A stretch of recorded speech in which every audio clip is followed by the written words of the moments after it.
Hello Insiders, I am Renee Ritchie, your friendly neighborhood creator liaison, and today we are talking to Todd Beaupre. Todd, what is it that you do at YouTube? So I lead the growth and discovery team, which includes responsibility for our homepage and recommendations. When I first met you, I had just gone full-time as a creator, and you were so great. You gave me this worldview, this perspective of don't think algorithm, think audience. In my role, I've always gotten a lot of questions about the algorithm. It's like, what time should I upload to optimize for the algorithm? What time, how often should I upload? And the way we design the algorithm is actually such that we want to give audiences the videos and other content that they're going to be most satisfied by. And so if the audience doesn't really care whether you upload it at 3 in the morning or 7 at night, then the algorithm shouldn't care either. And so what I encourage creators to do is when they have some of these questions, they immediately kind of think about algorithm, like replace the word algorithm in their question with the word audience. That's going to give you a better answer because we're aiming to serve the audience. And so the more you focus on understanding what your audience wants and finding the best fit with them, the algorithm is going to match that. Yeah, one of the biggest things for me was when I stopped thinking, why didn't the algorithm like this video? I started thinking, why didn't my audience like it? But as a creator, I think the more that you can put yourselves in the shoes of viewers and go through YouTube and browse around and see what's going to make you as a viewer be interested in a particular video versus another video. It might give you more perspective. You may not get just thinking so much about your own videos all the time. Look at it from the viewer perspective. You mentioned previously satisfaction, and that is one of my favorite things about YouTube. This concept that not all watch time is created equal. Everyone knows that watch time is one of the factors we looked at. That came from an idea that we can learn a lot by observing the behavior, what people do with their time. It gives us some indication of, if somebody's not enjoying a video, they'll stop watching it.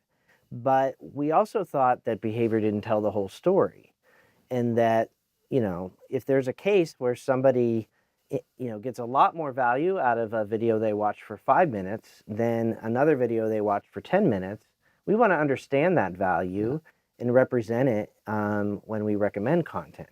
And so the idea behind satisfaction was, in addition to, observing what people do, can we give them more opportunities to tell us about the value that they got from their experience? And so what we do is we run surveys about recommendations, about particular videos that each viewer watched. You may have seen one of these in your feed. And then we collect millions of responses of those surveys and feed them right into the recommendation system, which can then learn a pattern of the types of videos that tend to be more satisfying, looking at a variety of signals across likes and dislikes and time and survey responses. And then what we found is when we use those survey signals, people ultimately are more satisfied with the time they spend on YouTube. And so I think this is a good example of how, YouTube isn't just focused on just driving watch time in the short term and just maximizing that.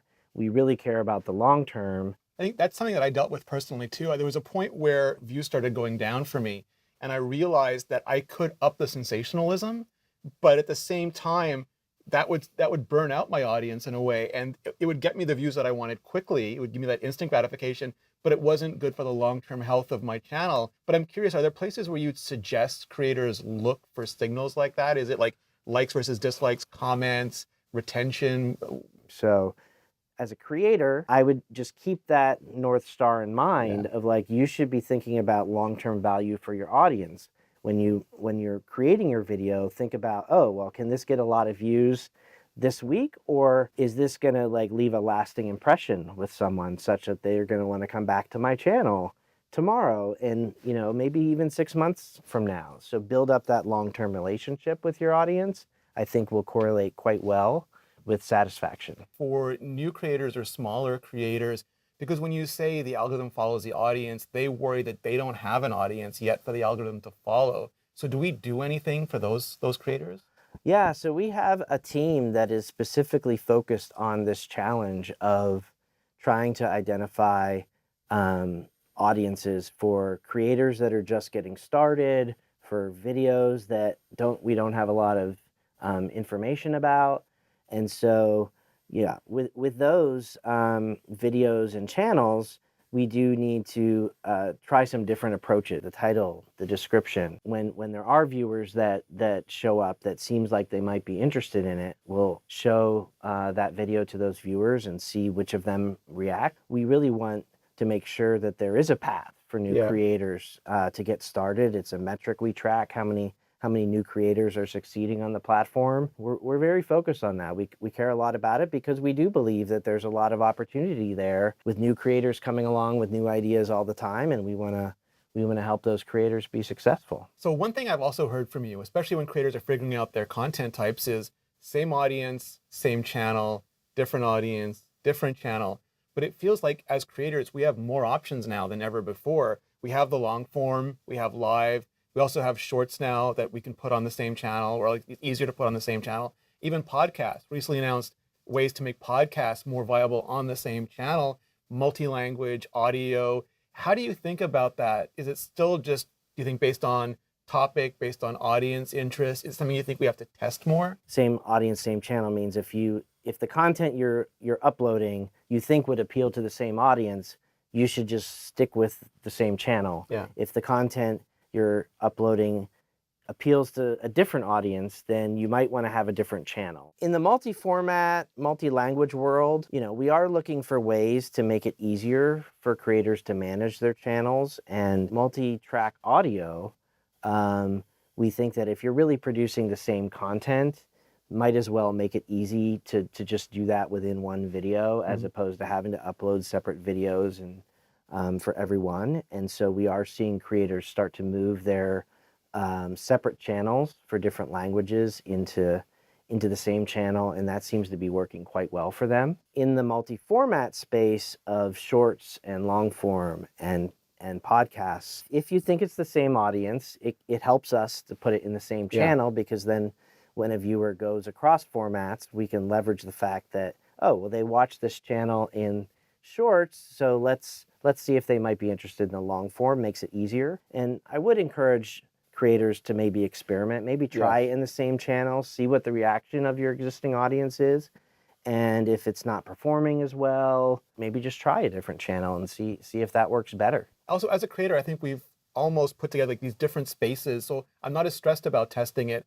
For example, my long form videos, people primarily watch from the homepage. My shorts, people primarily watch from the feed. And podcasts, because they're going to go into YouTube Music and eventually into RSS as well, feels like I have a little bit more breathing room and space to experiment.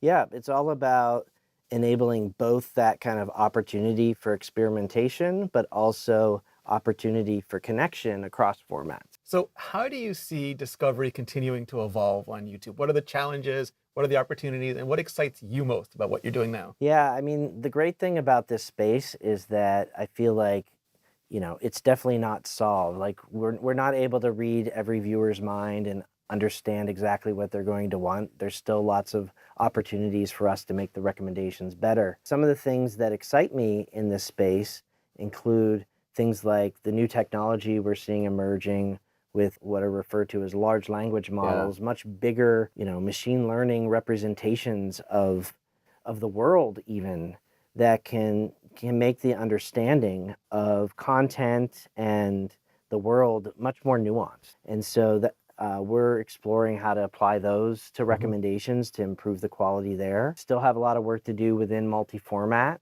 and enabling users to have journeys across VODs and shorts and increasingly podcasts. Another challenge that we hear audiences share with us is that sometimes it's just like there's too many choices. Yeah. And they open up their homepage, and on the positive side, there's lots of good recommendations, but on the downside, sometimes a viewer can just feel paralyzed by like, oh, do I want to watch that one, or I'm not sure about this one, and just sort of like all that decision making makes it kind of less fun. And so we're also exploring opportunities, how we could just kind of make the design and the interface feel more entertaining, more fun, and make the discovery experience feel less like work and more just like enjoying videos. Todd, thank you so much. I do literally talk to you about this stuff for days and days and days, But I really appreciate you sharing it with all the insiders. If you have any comments, if you have any questions, please leave them down below, and then keep it real.